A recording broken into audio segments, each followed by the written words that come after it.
Hola, muy buenas tardes, bienvenidos. Todo el tiempo estamos discutiendo sobre las retenciones, el impuesto a la renta extraordinaria, es decir, recaudar más para ayudar a los más débiles, en una etapa en la que hay enormes dificultades en la población de los sectores medios y en los más vulnerables de la Argentina, como sucede también en el resto del mundo. El gobierno no toma con énfasis la decisión de ir sobre esa gente que vive acumulando y a la que no le importa absolutamente nada el resto. Puede ser que sea una medida que el gobierno piensa como más prudente, pero la prudencia ya tiene un límite. Y nosotros queremos mostrarle ahora al gobierno, pero en especial a ustedes, qué es lo que está pasando en el mundo, cómo se toman medidas que pueden perjudicar a determinados productores, determinados intereses, economías privadas de cada uno de los países en función de los intereses generales, de los millones y millones de personas que integran cada país. Vamos a hacer una recorrida, que vamos a empezar en la India, por un hecho ya conocido, pero que lo sumamos ahora como un punto de partida. La India prohibió las exportaciones de trigo el 14 de mayo, es decir, lleva más de 10 días con una decisión de enorme énfasis, un país que necesita exportar, que necesita dólares también, pero un país que necesita darle de comer a su gente y que por lo tanto no puede mirar a aquellos productores que sienten que se perjudican por tener que vender dentro de la India y no mandar todo al exterior. La India prohibió las exportaciones de trigo el 14 de mayo. Pasemos ahora a Indonesia. En Indonesia nos vamos a encontrar, es el primer productor mundial de aceite de palma, con que empezó a aplicar el mes pasado, un embargo completo sobre las exportaciones del aceite de palma. Es decir, un recurso extraordinario, importantísimo, un commodity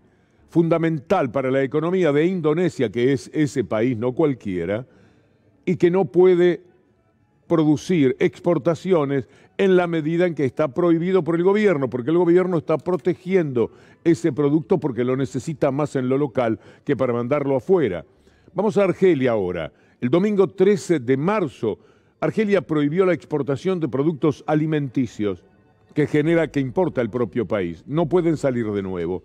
Es decir, Argelia toma una medida que le impide hacer una gran diferencia económica a los privados, pero que le permite a sus habitantes tener un poco más los alimentos a mano, que de eso se trata. Estamos hablando de un mundo con hambre. Ese mundo que puede parecer fastuoso en las grandes ciudades tiene sectores muy vulnerables donde uno ponga la mirada. Y entonces en Argelia tomaron esa decisión. Pasamos a Turquía. ¿Qué pasó en Turquía? Mire la belleza de Estambul. Prohibió la exportación de la carne de res, la de cordero, la carne de cabra y todo tipo de aceites. No se puede exportar. ¿Pero cómo se toman medidas de ese tipo? La Fundación Mediterránea de allá, lo que debe ser seguramente la similar empresa, institución de allá, seguramente está diciendo, de ninguna manera no me hagan eso porque están fundiendo a la gente, están fundiendo al país. No. Están preocupándose por los alimentos del país. Están tratando de generar recursos para que el país no viva necesidades, mientras unos privados, unos pocos, hacen una enorme diferencia económica, a una gran concentración de riqueza que después, ya sabemos, no se derrama nunca sobre los demás. Sigamos en esta recorrida en la cual estamos tratando de compartir con ustedes las medidas que se han tomado. Túnez prohibió la exportación de frutas hasta el 31 de diciembre de este año, es decir, todo un año. Los que producen frutas no las pueden vender, se necesitan localmente. No nos vamos a quedar nosotros sin frutas por dárselas al mundo y para que ustedes hagan la diferencia. Lo lamentamos muchísimo. Ustedes fabrican golosinas, ustedes fabrican a través de las frutas lo que se necesita en este país. Bueno, entonces lo vamos a tener acá. Vamos a completar el recorrido que intentamos yendo ahora a España, donde toman una medida que es la prohibición del despido. El ingreso mínimo vital aumenta un 15%, el bono social eléctrico se extiende a 600.000 familias y medida excepcional, temporal, para fijar el precio del gas. Lo decimos porque parece que en ningún lado se toman estas medidas. Hasta en Estados Unidos han prohibido determinado tipo de comportamientos en función de que las necesidades de este mundo son acuciantes y por consiguiente es indispensable que los árbitros entre los que la quieren toda para ellos y los que no tienen ni para comer actúen de una manera enfática. Como decíamos ayer, no va a ser sentado con el señor de Arcor, con el señor de Molinos Río de la Plata, que van a encontrar piedad para los habitantes, por el contrario, más ambición es lo que van a encontrar. Ya les decíamos ayer que el mismo día en que se reunía Alberto Fernández con el presidente de Arcor para encontrar la mayor respuesta posible de asociación entre el gobierno y lo privado lo traicionaba inmediatamente y mandaban facturas con 10% de aumentos en el mismo momento. No todos piensan igual respecto a esa voluntad que tienen los grandes capos del campo de que no les toquen un centavo de renta extraordinaria, de las exportaciones, de las retenciones, etc. Mire, vamos a escuchar hablar a Pablo Pagliore. Él es hombre de la Federación Agraria. Es interesante lo que dice. No podemos hablar de retenciones si no hablamos de segmentación de retenciones. Que no pueden pagar la misma retención un productor de 30, 50 hectáreas de acá de Arroyo Seco, de Casilda, que es un grupo económico como Grobocopatel, que trabaja 50.000 o 100.000 hectáreas. Obviamente estamos totalmente de acuerdo de que hay que desacoplar, digamos, los precios internacionales de los precios internos. Pero también hay que desacoplar, digamos, a la mayoría de los pequeños y medianos productores de esa minoría de los pools de siembra de los grandes terratenientes. En eso estamos todos los días cuando decimos que el campo no son esos productores. Cuando hablamos del campo críticamente siempre está referido a los que se quedan absolutamente con todo, con todas las ganancias, a los que producen solo ganancias y jamás un acto generoso o solidario con el resto del país. No involucramos a todo el campo. Y es verdad lo de la segmentación. Aquello fue un error ya en los tiempos de la 125. La segmentación es fundamental. No es lo mismo un productor de 40, 60, 80 hectáreas que uno que tiene 20.000, 50.000, 70.000, que aunque a usted le parezca mentira, los hay, y de casi 1 millón de hectáreas también. Veamos lo que dice Pedro Salas, un hombre casi inesperado en lo que llamamos el campo, porque es el presidente de una sociedad rural, la de Córdoba, y siempre tiene expresiones atinadas, generosas, pensando evidentemente en el resto de la población. Definir una cuestión que es básica en esto, Gustavo. ¿Quieren que los argentinos coman todos los días? ¿Y quieren que coman a un precio accesible, digamos, dentro de lo que significa el bolsillo argentino medio hoy? ¿Esta inflación es una inflación económica o es una inflación política? Yo creo que es más política que económica. Es que es así, es una inflación política. Hay sectores que además de las pingües ganancias que obtienen, piensan políticamente, porque les va a resultar más fácil que si no hay una presión del Fondo Monetario Internacional como la hubo en su momento, hay gobiernos que van a decir retenciones cero, cualquier cosa pueden llegar a manifestar. Y entonces las ganancias son siderales, eso sí, las pérdidas para el resto de los habitantes también descomunales. Matan a la gente de esta forma. Cuando hablan de los insumos, que los costos están mucho más arriba, Berkovich, Alejandro, hizo un análisis en Brotes Verdes que es interesante compartir con ustedes para que vean que no es verdad tampoco eso que dicen. ¿Cuál es el incremento de los costos y por qué mienten cuando dicen que los costos subieron más que el precio internacional, como dijo, por ejemplo, Grobocopatel el viernes? Esto es lo que dijo de Mendiguren hecho tabla. ¿Cuántos terneros vale un tractor? Acá se corre el dólar oficial, el dólar paralelo, la inflación de acá, la inflación de allá. Es casi un trueque. ¿Cuántos terneros vale un tractor? Explica los precios relativos y explica hasta qué punto tienen poder de compra los ganaderos en Argentina. Fíjate, en diciembre de 2001 hacían falta 235 terneros para comprar un tractor. Después, 2013, 2014, 2015, osciló en torno a los 100, entre 100, bueno, siguió ahí, ¿no? En 2016 y 2017. En 2018... con la debacle del modelo macrista, hacían falta 160 terneros. Después eso bajó en 2019, bajó un poquito en 2020, volvió a bajar en 2021 y ahora bajó fuerte en 2022. Ese es el dato de mayo de 2022 de la revista Márgenes Agropecuarios. parece contundente, ¿verdad? Esto es algo que no puede discutirse, porque está claramente demostrado que no resulta cierto que se les han encarecido los insumos. Por ejemplo, un tractor me cuesta 1000 veces más que antes. No, le cuesta menos que antes. Y entonces, y afuera los precios son increíbles, como quizás nunca lo soñaron, potenciados además por el tema de la guerra. No pueden mentir tanto, no pueden vivir dentro de ese fraude informativo del que se hacen cargo además después los medios de comunicación. En medio de todo esto, se hace respetable una decisión del gobierno argentino con respecto a Cuba y a Venezuela. Pero antes quiero decirle que ya se estuvo informando en el programa de Luli Trujillo que no se ha confirmado, nuestro compañero Munafó lo decía desde la Casa Rosada, que la Argentina vaya a participar de la Cumbre de América. Es decir, no está confirmado. Esto es importante. No se puede ir a una cumbre de América donde no estén todos los americanos. Me parecerá una medida que nos acercará al gobierno. Como también esto que ha dicho Alberto Fernández con respecto a Cuba y a Venezuela. Es muy duro lo que dice, muy enfático y sobre todo es muy cierto. Esta es una guerra. Otra vez en el norte. Y como siempre pasa, en el norte estallan las guerras y en el sur las padecemos. Porque esa guerra que se desató en el norte, desató, valga la repetición, un proceso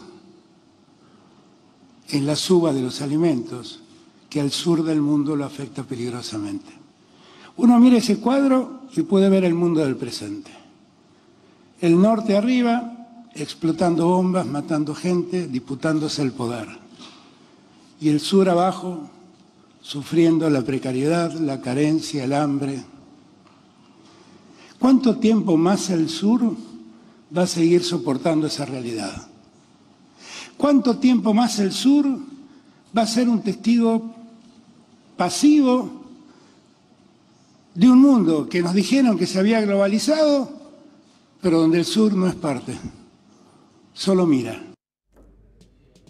Esto está bien por donde se le mire. Me da deseos de hacer una pausa para que podamos reflexionar sobre esto, asimilarlo, y luego vamos a retornar con muchísima información. Lamentablemente alguna tiene que ver todavía con el episodio de lo que está viviendo Estados Unidos después de la terrible matanza en Texas, en un pequeño pueblito de Texas cercano a San Antonio. De todo esto, también del poder real, de la confrontación que existe con el poder político permanentemente, de todas las mentiras y falsedades que tenemos que sobrellevar en 3 o 4 minutos si nos esperan. Quiero agradecer a la gente de redes, a Cristian Steinhardt y todos sus compañeros que ya están mandando, siempre lo hacen, material de nuestro programa a las redes. Y volvemos a lo que es la política latinoamericana, lo que está pasando en Colombia, donde la expectativa es inmensa respecto a la posibilidad de que por primera vez en su historia gane un partido que tenga que ver con la inclusión, con el progresismo, con la izquierda. Antes, es interesante esta observación que viene de España, de Gerardo Pisarello, un hombre muy fuerte de Podemos, que le está hablando a la derecha española sobre esa mirada torva y siempre equivocada que aplican sobre las cuestiones referidas a nuestra América Latina. En realidad, señorías de la derecha, si ustedes tuvieran un mínimo de respeto por América Latina y sus gentes, se avergonzarían de esa mirada de viejos encomenderos que tan a menudo lanzan sobre ella. ¿Qué hicieron cuando se produjo el ignominioso golpe de Estado contra Bolivia que trajo consigo masacres indecentes como la de Sacaba y Sencata? Nada o justificarlo. ¿Qué hicieron cuando en Brasil se destituyó ilegalmente a la presidenta Dilma Rousseff, cuando se encarceló sin pruebas al presidente Lula, como acaba de reconocer Naciones Unidas, cuando se asesinó a Mariel Franco y a tantos más? ¿Callar o justificarlo? Y sin embargo, señorías, esa América en la que nosotros vemos no a súbditos, sino a pueblos iguales y hermanos, se está levantando a pesar de ustedes. Y ahí está también el admirable pueblo colombiano, un pueblo que lleva años sufriendo el terror militar y paramilitar. Ese pueblo ha dicho basta y va a demostrarlo pacíficamente en las urnas este 29 de mayo. Lo va a hacer a pesar de las amenazas, de los intentos de compra de votos, de las proscripciones y de la persecución. Y el mundo, señorías, va a estar vigilante a su lado, para que la vida y no la muerte se abra paso con democracia y paz, para que se complete el sueño de Jorge Eliezer Gaitán y de tantos como él, y sobre todo para que esas mujeres afroindígenas, estudiantes, trabajadoras que parecían condenadas a 100 años de soledad tengan por fin una nueva y definitiva oportunidad sobre esa tierra. Gracias. La esperanza para que todo esto se haga realidad se llama Gustavo Petro, un hombre que, confrontando con Fico Gutiérrez, el candidato de la derecha, habla de la cuestión económica, de lo que está padeciendo el pueblo colombiano, por ejemplo, con la inflación. La misma palabra que recorre el mundo entero, con mayor, menor importancia, pero no hay lugar donde no se esté padeciendo la inflación. Bueno, es de lo que habla Petro. Mientras tanto, su adversario, derecha en estado puro, habla de la mano dura. Sí, es hambre lo que hay hoy. Hambre. Una de cada 4 hogares no come 2 veces al día. Y es por el precio de los alimentos respecto al crecimiento de los ingresos y salarios. ¿Por qué crecieron 26%? Es lo primero que hay que preguntarse. Porque estamos importando los alimentos. 13 millones de toneladas, 6 millones de toneladas de maíz. Estamos importando los insumos. ¿Es que Colombia no producía alimentos y no producía insumos y fertilizantes? Sí los producía. Un tipo de política muy mal confeccionada determinó destruir la producción alimenticia en Colombia por importarla. Se cayó el peso de 2.000 a 4.000, se duplicó el precio de los alimentos importados y de los insumos. Esto no es de izquierda o derecha. Usted necesita tener acciones contundentes contra el crimen, necesita policía judicial, necesita más pie de fuerza, pero necesita una justicia que opere. Pero al mismo tiempo, las intervenciones sociales. La deserción académica es uno de los peores problemas y donde se aumenta la inseguridad. Recuperar a los niños que han salido del sistema escolar. Vamos a presentar ahora el tema central, la cultura de las armas, algo que ha escandalizado al mundo, que le ha provocado un inmenso dolor. ¿Dónde habría alguien que no se conmueva de lo que ha padecido Estados Unidos, Texas, Uvalde en estas horas? Mire, el New York Times puso una tapa que parte el corazón. Vamos a verla, porque allí están los rostros de los 19 niños que fueron asesinados por Sebastián Ramos, por este hombre de 18 años recién cumplidos, pero que pudo comprar sus armas, un fusil, una pistola, para primero balear a su abuela y luego, ya decidido, irse a una escuela, meterse en un aula y asesinar a todos estos chiquitos. Los rostros de la pérdida abrumadora de un pueblo es el título del New York Times de esta jornada. Ahí lo tienen. Los rostros de la pérdida abrumadora de un pueblo. Los senadores, financiados por la Asociación del Rifle, van a pugnar para que sigan vendiendo las armas, porque ese es el negocio y ese es el propósito que tienen, aunque parezca mentira. Hay una reunión de la Asociación del Rifle que tiene algunas características, algunas de ellas hasta llamativamente jocosas. Pero mire esto, Estados Unidos y la cultura de las armas, senadores republicanos financiados por la Asociación del Rifle, todos republicanos. A Mitt Romney, que aparece muchísimas veces en nuestro programa, ya le dieron 13.600.000 los que venden armas para que hagan lobby a favor de las armas. Richard Barr, 6 millones, casi 7. Roy Blunt, 4,5 millones. Tom Tillis, todos republicanos, todos de la derecha. Una derecha asesina, una derecha que solamente piensa en el negocio descabellado. Ted Cruz, que va a aparecer en algún momento en nuestro programa, $176.000, qué poquito que le dieron, de la Asociación del Rifle. Esto está aprobado, esto es así, no es que se disparó una información, una fake. Esto está en los documentos, esto es sabido y conocido en los Estados Unidos porque ellos tienen que decir de dónde viene el dinero para sus campañas. Nada más Mitt Romney, 14 millones de dólares. Es una locura. Después, ¿qué va a decir? Pueden morir no 20, sino 100 chiquitos. Y seguirá diciendo que el pueblo tiene que estar armado, que hay derecho a tener las armas, que cada cual puede comportar. Bueno, lo que dijo aquí Patricia Bullrich, el que quiera andar armado, que ande armado. Y se terminó la historia. Porque ellos siempre piensan que los que van a estar más armados y los que necesitan más armas son los ricos. Es una situación que de verdad no se puede entender. Desde aquí cuesta mucho. Miren lo que pasa con Trump. Trump va a concurrir a esta invitación que le han hecho una vez más de la Asociación Nacional del Rifle. a 3 días de la masacre de Texas.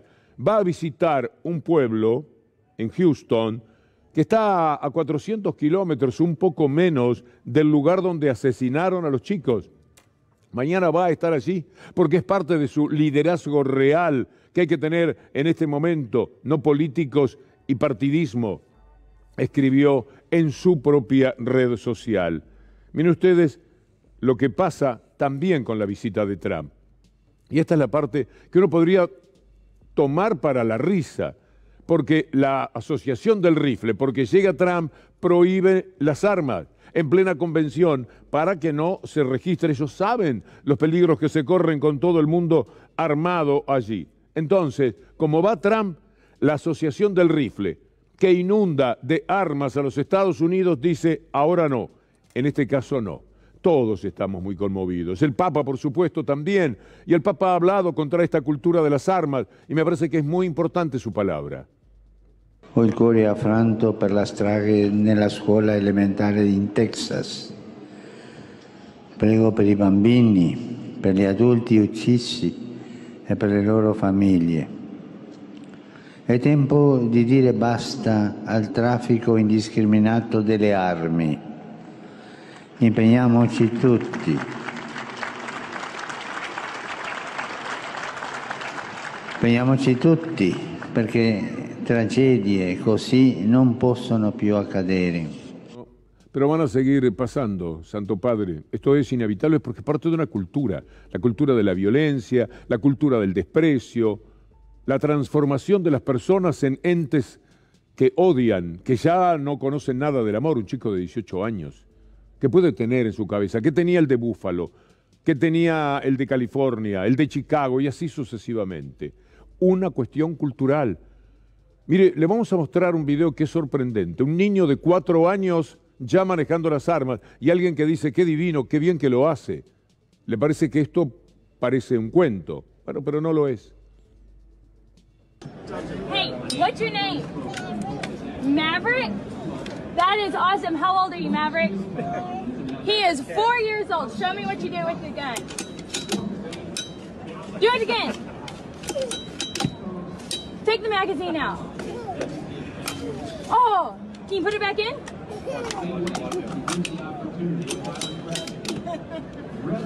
High five. Yeah, get it done. Whoa.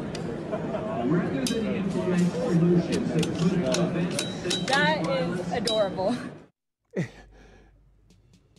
Eso es adorable, dice la periodista.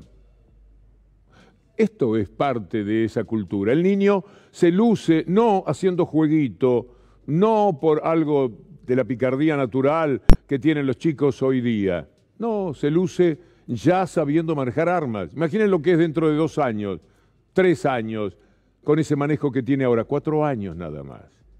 Todos tienen un arma, todos saben que pueden tener esa arma. ¿Y para qué se tiene un arma? Si no es para usarla en determinado momento. ¿Y cuál es el determinado momento? El que el destino diga, el que el destino elija. Así, cuando el Papa dice esto no puede suceder más, uno tiene que responderle sí va a suceder. Y cuando el domingo vaya Biden a este pueblito de 20.000 habitantes, fíjese, 20.000 habitantes, todos se conocen, un dolor que los traspasa. Cuando vaya y diga esto no puede ocurrir nunca más, esto es una barbaridad, y 1 minuto de silencio y flores, vamos a reaccionar íntimamente como Steve Kerr, el gran entrenador de básquetbol de los Estados Unidos, que dijo, basta de esto, ya no puedo más, me tienen absolutamente cansado, hartos. Estamos todos de este comportamiento, porque con este tipo de cultura es natural que no se detenga nunca y dentro de 10 días, 20 días, 3 meses, simplemente ignoramos dentro de cuánto habrá una matanza similar. Pero matanzas chicas que no trascienden periodísticamente, las hay todo el tiempo, atentados con armas a cada momento. Hoy mueren en los Estados Unidos casi 60 personas en homicidios con armas. 60 personas hoy y mañana también 60, 55. Ese es el promedio anual tomando el año 2018. Esta es la cultura de las armas, vivir entre las armas. A Ted Cruz, que está financiado por la Asociación del Rifle, entre otros, como vieron, alguien lo increpa y le dice lo que van a ver en este video y tiene razón. If you want to stop violent crime, the proposals the Democrats have, none of them would have stopped this. But why does this only happen in your country? I really think that's what many people around the world just, they cannot fathom. Why only in America? Why is this American exceptionalism so awful? You know, I'm sorry you think American exceptionalism is awful. I think this aspect of it. You get your political agenda. No, it's honestly, God love you. Senator, it's not. I just want to understand why you do not think that guns are the problem. Why is this just an American problem? Well, it is just an American problem, sir.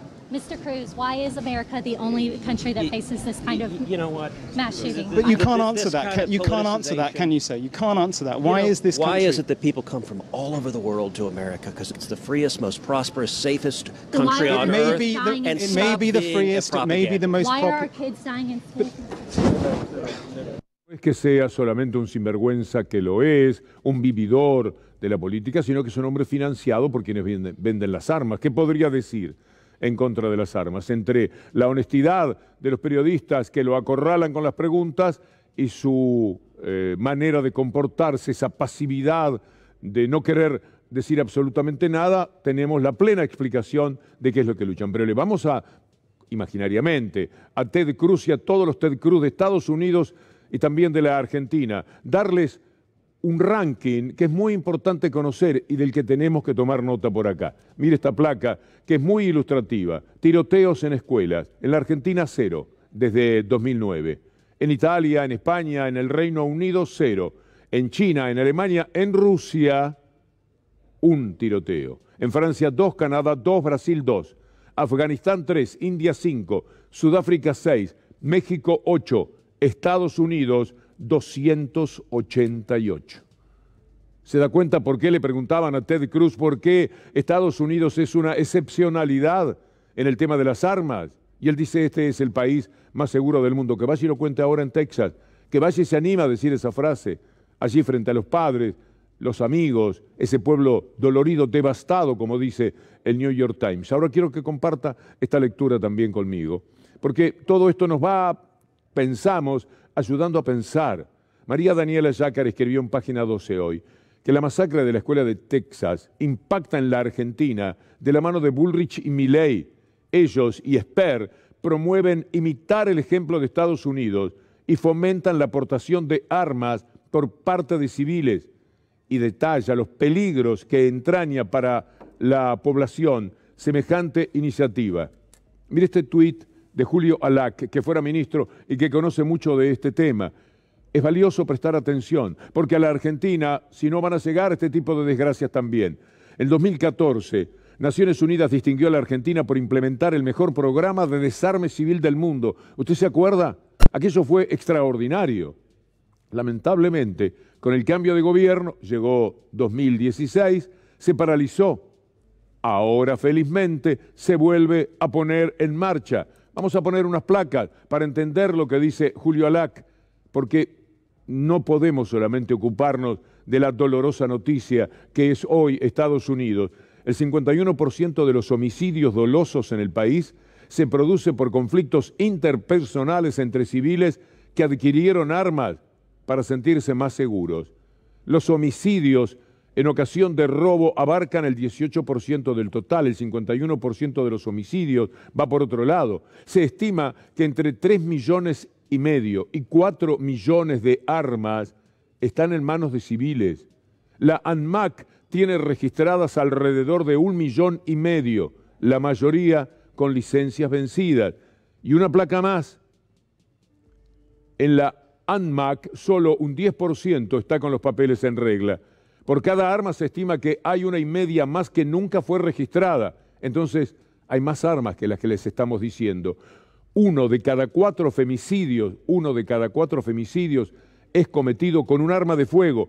Mire lo de Correpi. Esto es devastador como argumento. El 95% de los femicidios en manos de fuerzas de seguridad son con el uso de arma reglamentaria. Y el 66% de los de gatillo fácil también, cuando los uniformados están fuera de servicio, que toda la vida me preguntaré por qué los uniformados, cuando están fuera de servicio, están armados, siendo peligroso hasta para ellos mismos. Y ahora vamos a hablar un poco de la política, directamente, cortados por la misma tijera, Macri y Rodríguez Larreta. Lo cierto es que estamos en una etapa en la cual, entre Macri, que está celoso del Che Pibe que ahora quiere ser presidente por encima de él, y Rodríguez Larreta, en una ambición ya lanzada a buscar absolutamente todo, incluida la presidencia, que era del amigo al que le servía el café, para el que trabajaba durante tantos y tantos años, están determinando que todos los días tengamos de ellos declaraciones. Por supuesto, siempre parten de los medios dominantes o de los que están más cercanos a ellos. Pasan por los canales, hacen una gira y todo el día pelean. Rodríguez Larreta por hacerle entender a Macri que tiene derecho a intentar ser presidente. Macri diciéndole, no me podés sacar de un lugar, vos que estás allí porque yo te puse, de un lugar que es mío, dice Mauricio Macri. Este es el tema de la pelea. Vayamos ahora por partes. ¿Qué dice, por ejemplo, Rodríguez Larreta? Para empezar, nada más. Los planes sobre los que está trabajando, ¿usted tiene en mente una reforma laboral? Hay que modernizar el sistema, por supuesto. Hoy tenemos legislaciones laborales. Pero los nuevos trabajadores tendrían nuevas reglas laborales. Hay trabajos nuevos, hay modalidades diferentes, está cambiando las costumbres en el mundo entero. Es decir, van a ir contra los trabajadores y más adelante lo verá también contra las personas que se tienen que jubilar o los que ya están jubilados. Macri, por su parte, aporta toda esta locura de la confrontación con Rodríguez Larreta, que hay que sacar a Aerolíneas Argentinas. Él diría cualquier cosa, se le ocurre a Aerolíneas Argentinas, porque lo habrá visto en algún lado y allá va también pregonando eso. ¿Qué haría con Aerolíneas Argentinas? No poner $1 más. Si Aerolíneas no puede mantenerse como una línea aérea común, que no exista más. Por supuesto que el periodista que le pregunta sabe que la respuesta no es vamos a potenciarlo, vamos a traer más máquinas, vamos a provocar más orgullo de nuestra línea de bandera. No hay ninguna chance de que Macri le respondiera a eso. Por lo tanto, cuando él pregunta, simplemente le está tirando un centro para que una vez más se hable en esa mafia de Clarín de que hay que ir contra Aerolíneas Argentinas. Hay que terminar con Aerolíneas Argentinas, porque la Embajada de Estados Unidos siempre está haciendo el lobby, como ha sido denunciado desde adentro por la Asociación de Pilotos, por ejemplo, por APLA, está haciendo su lobby para que todas las rutas le pertenezcan a las low cost, a las empresas de ellos y no a una empresa con la bandera argentina. ¿Qué les importa a la embajada y a sus serviles locales? Una empresa argentina. Y cuando digo lo de serviles locales estoy incluyendo, por supuesto, a Macri. Y van a jugar cada uno fichas más importantes, van a tirar con munición gruesa, ya que estamos hablando de la cultura de las armas. Y Larreta dirá que al presidente no hay que respetarlo. Después verá usted lo que pasa con eso. ¿Cómo hacemos para ponerle onda, ponerle a un señor al que no respetamos? ¿Cuánta templanza hay que tener para aguantar un año y medio? ¿Cuánta templanza? Porque te están violentando, porque si me decís, bueno, violó el DNU, que él mismo firmó. Viviana, no lo respetamos ni lo vamos a respetar. Esto es irreversible, no hay vuelta atrás. Viviana Canosa y dijo, no respetamos ni vamos a respetar al presidente, es irreversible. ¿Qué quiere decir no respetar al presidente? Yo nunca dije no respetar al presidente. Yo dije, yo que creo que la situación de falta de confianza que genera el presidente es muy difícil de revertir. Porque no lo veo, porque no veo que tenga un rumbo, porque pasan los días, los meses en este gobierno y no hay un plan. Nunca dije que no hay que respetar al presidente. Bueno, se lo hicieron escuchar. El 2 era el audio que estaba preparado porque suponía la periodista que Rodríguez Larreta, como es habitual, iba a mentir, que iba a decir, no, yo no dije eso, porque es habitual en él, porque se comporta como un chanta. No se comporta, lo es directamente. Vamos a Macri ahora. En este duelo de todos los días, de todos los canales, con la participación de todos los voceros y operadores que fungen como periodistas. Vamos a ver, bueno, recién teníamos el caso de esa pregunta, ¿qué haría con Aerolíneas Argentinas? Eso es jugar el periodismo. No se puede formular una pregunta de respuesta sabida para ocasionar el mal que desde su medio de comunicación vienen cumpliendo desde hace tanto tiempo en todo lo que sea lo privado y el Estado. Vamos a ver a Macri, esto es gracioso, Macri, el espiador, el tipo que puso presos, el que mandó presos a los dueños de este canal, el que dejó sin trabajos a muchos periodistas, el que ha perseguido obstinadamente a todo aquello que se le ha opuesto. Él se siente perseguido. Me persigue el kirchnerismo y consigue algunos jueces aislados, tipo Baba o Ciruli, que se quiebran y se dejan llevar por ellos, pero en el conjunto no. En el conjunto, al final, la justicia argentina va logrando poner límites a los atropellos, pero en el camino, como todo, de vuelta, debilidades humanas hay, fanatismos hay. Es un perverso total. Mire la justicia que lo persigue, lo que le da permanentemente, esa justicia que está enloquecida detrás de él, con 20 años de estafas en el correo. Él dice que ahora está siendo perseguido. Le podemos mostrar las persecuciones de comienzo de siglo, de Gerardo Morales, de Patricia Bullrich, cuando lo denunciaban como un delincuente. Mauricio Macri volvió a pedir permiso para salir del país. Le pide permiso a Ercolini, Ercolini dice que más necesita, Mauricio. Ya tiene pasajes y no se lo sacamos acá en el juzgado para que usted no se tenga que preocupar. Al expresidente le ha surgido la necesidad de trasladarse fuera del país el 2-3 de junio, dijo la abogada al pedir esto. Pero volvemos a Larreta. Aquí Larreta hablando de que él, cuidadito, él no depende de Macri para decidir si quiere ser candidato a presidente. Si Mauricio Macri se presenta a ser precandidato a presidente, ¿usted competiría con él? Mi decisión es totalmente independiente de lo que decida Macri o lo que decida cualquier otro. No depende de lo que decida Macri sobre su candidatura o cualquier otra. Está agrandadísimo, no depende de lo que diga Macri. Uno lo ha visto como periodista ser nada más que un fusible, un chepibe, un trabajador detrás de Macri, que desde la reposera lo dirigió toda la vida. Esto es lo que no tolera Macri. Y esto es lo que no le compromete para nada desde el punto de vista moral, de la gratitud, etcétera, a Rodríguez Larreta. Pero vamos a seguir con esta pelea, de la que vamos a tener capítulos interminables hasta que se decida quién va a ser presidente, y después también van a seguir porque va a quedar uno de ellos seguramente muy dolorido. Macri ahora, a lo que Larreta señala, no va a ser Macri el que me diga si puedo ser candidato o no, él dice, vamos a ver de qué manera.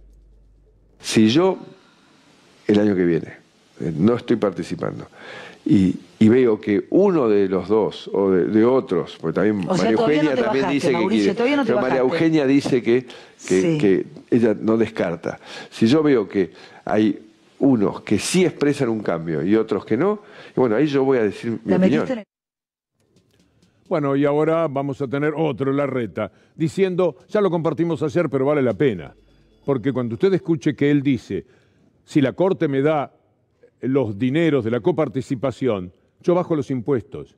Pero ese dinero de la coparticipación, mientras usted lo ve ahora a semejante chanta decir esto, usted piense, o lo invito por lo menos, que ya tuvo entonces ese dinero. Y no ocurrió lo que dice que va a pasar si la Corte le da un dinero que no es de él, es un dinero espurio, es un dinero que Macri le robó a la provincia de Buenos Aires para dárselo a él. Bien arrepentido estará en este momento, pero se lo dio a Larreta para que Larreta tuviera dinero para tirar para arriba, que es lo que ha sucedido en la ciudad de Buenos Aires. Es un escándalo la diferencia trazada entre Buenos Aires y el resto de las provincias. Cuando hablamos de patria habrá una porteña y otra que se refiere al resto del país. Es una barbaridad. Pero escúchelo decir que si le dan ese dinero, él baja los impuestos. Si la Corte, que es quien tiene el tema, nos devuelve la plata que nos sacó el gobierno nacional, yo automáticamente bajo los impuestos y me comprometo, bajo los impuestos, lo digo acá claramente. Pero, insisto, ¿por qué no lo hizo antes? Mire, hay tanta diferencia entre Capital y otras provincias. Aumentaron los transportes el 17% en lugares como Rosario, Santa Fe, Córdoba. Ahí tiene la información de la agencia Telam. 70 pesos el pasaje. Usted que viaja por Buenos Aires sabe perfectamente de qué hablamos. Y los sueldos no creo que en promedio lleguen al modesto, bajo promedio que lamentablemente se tiene en Capital, Gran Buenos Aires, que son los usuarios normales del boleto al precio que se vende en la capital federal. Schiaretti, que es un jugador también muy especial de la derecha argentina, dice sobre esto algo que, ya que viene de la derecha, tiene que ser falso, por supuesto, y se lo vamos a demostrar.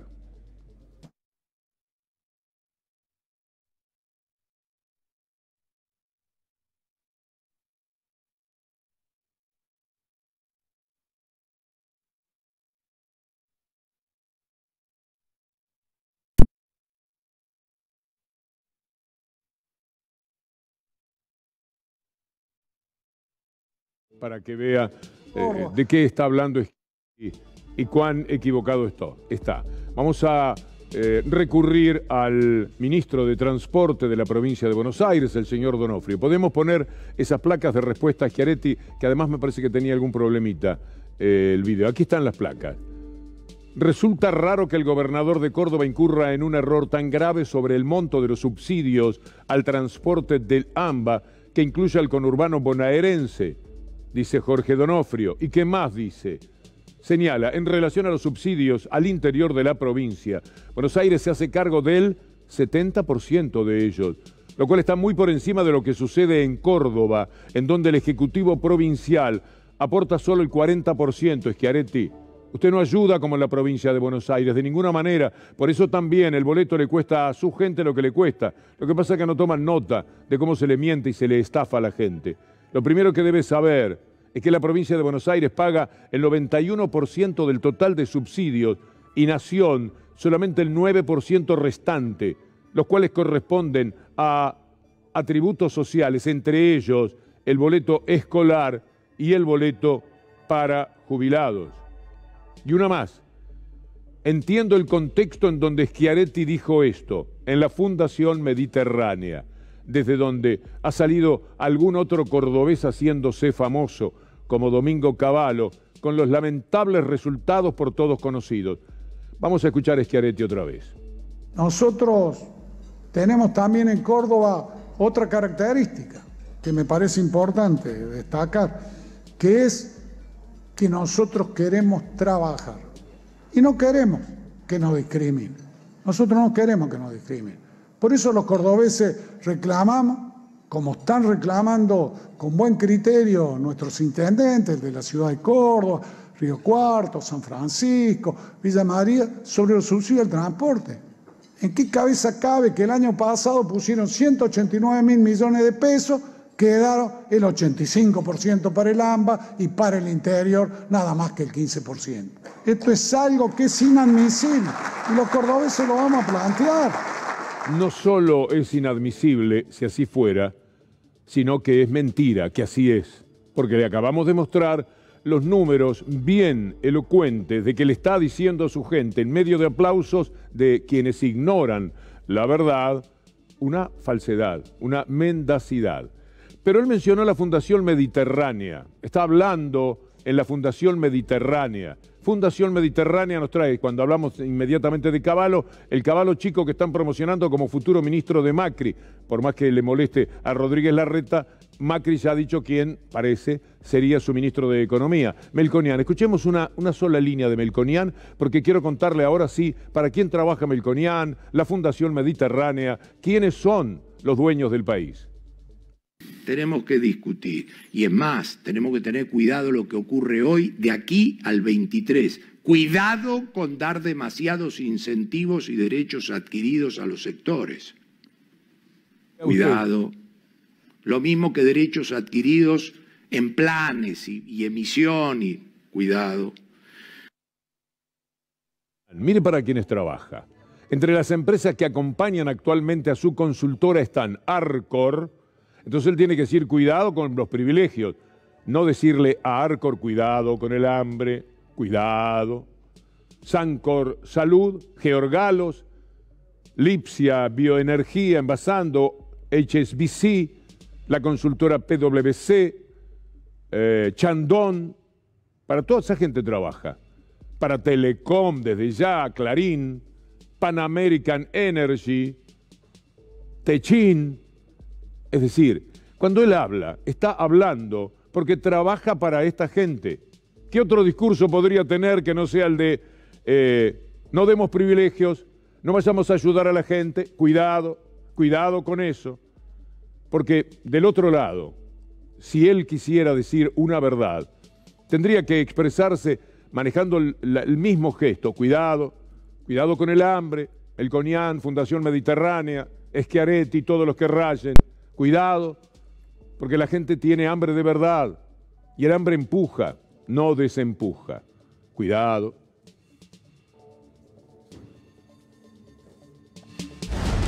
Pero siempre recordamos que la batalla es cultural, es una batalla dura, porque para colmo siempre hay chisporroteos internos. Bueno, si pensamos en cuáles eran los costos que tenían las retenciones para el campo en los tiempos de Cristina Fernández, y ahora va a entender cuál es la discusión, mejor que nunca. Mañana le vamos a poner las cifras, porque tenemos un borrador y queremos confirmarlo, nos parece importante hacerlo. Pero ahí está sostenida la diferencia.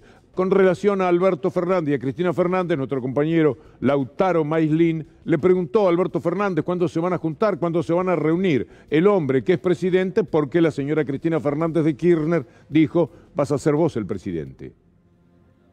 Presidente, desde las bases, de abajo para arriba, hay un poco de temor dentro del peronismo con la vuelta de la derecha o de la extrema derecha. Hay como una necesidad de un llamado con Cristina o una charla con Cristina. ¿Eso está pendiente de cara al 2023? Miren, yo nada voy a hacer para que esto se rompa. Nada, absolutamente nada. Y ya nos reencontraremos cuando tengamos que encontrarnos y trabajaremos. Yo lo que estoy seguro es que finalmente el país que los dos queremos es el mismo. No son países distintos. Recién en esta reunión escuchaba, ¿hay 2023? ¿Hay 2023? Obviamente, ¿cómo que no? Claro que hay 2023. Y tenemos que trabajar, tenemos que resolver los problemas del ingreso, tenemos que conseguirle trabajo a los que no lo tienen, tenemos que convertir los planes sociales en trabajo, tenemos que seguir haciendo crecer la Argentina en un escenario de gran dificultad. Por supuesto que cualquier expresión de encuentro con Cristina, inmediatamente el Poder Real no se lo va a perdonar a Alberto Fernández. Mire usted el estado de furia en que caen en TN, un poco en función de lo que allí se conversa en este reportaje.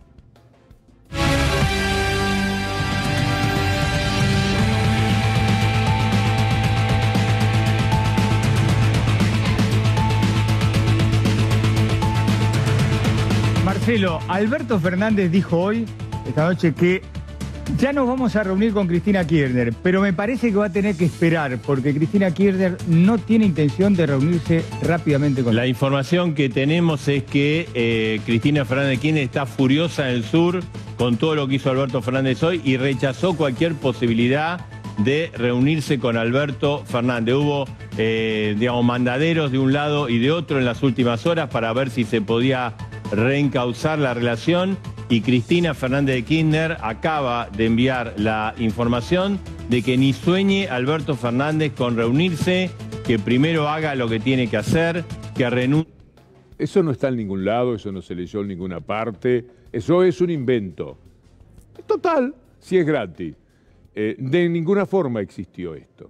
Parece mentira, pero se animan a todo porque de lo que se trata es de mantenerlos divididos, no sea cosa que efectivamente, pese a todo lo que ha pasado, Alberto Fernández se acerque a los deseos naturales de quienes han tenido siempre el mismo sentimiento respecto a que hay que disputar con el Poder Real y no con el pueblo hay que defenderlo. Si se acercan a esas posiciones y para ese lado mucho más tibio para la gente, y bueno, efectivamente, como dice Alberto Fernández, habrá 2023 con él, con Cristina, con otro candidato, pero puede haber 2023 para quienes sueñan con que haya continuidad de un gobierno como de estas características y no un gobierno totalmente de la derecha como lo que vendría. Hay que despedirse, ¿verdad? ¿O tengo tiempo para el tuit de Kreplak? A ver, el tuit de Kreplak sobre lo que el New York Times dice. Comparto esta publicación del New York Times que dice que Argentina tiene muy buenos resultados. Está hablando de la mortalidad en el mundo. Ese cuadro es interesante, pero hay otro tuit de Ezequiel Adamovsky que también, y un cuadro, mire el cuadro, busque a la Argentina bien abajo, busque a la Argentina en el cuarto lugar empezando desde abajo. Ezequiel Adamowski dice, dicho muchas veces, los rankings demuestran que la Argentina hizo un trabajo extraordinario. Ahora estoy recordando lo que dijo Adamowski en ese tuit. Mire lo que hizo La Nación rápidamente para anular el efecto de lo que Kreplak había dicho, porque el New York Times, dice La Nación, Nicolás Kreplak utilizó datos del New York Times para asegurar que la gestión de la pandemia de COVID fue un éxito en la Argentina. Lo tomo socarronamente. Esta es la batalla cultural que hay que dar y que siempre seguiremos. Ahora llega Gustavo Silvestre. Yo digo gracias a Fabián Pedroso aquí detrás de la cámara, Pablo Redal que estuvo hoy en la conducción, unos magos son Guido Sala Mujica en el graf y Sebastián Prenafeta en el sonido. Y por supuesto a Ana Genia Sánchez, a Federico Ferro y a Julián Capazo. A todos gracias y los dejo con nuestro buque insignia, Gustavo Silvestre en minuto 1. Hasta mañana si Dios quiere.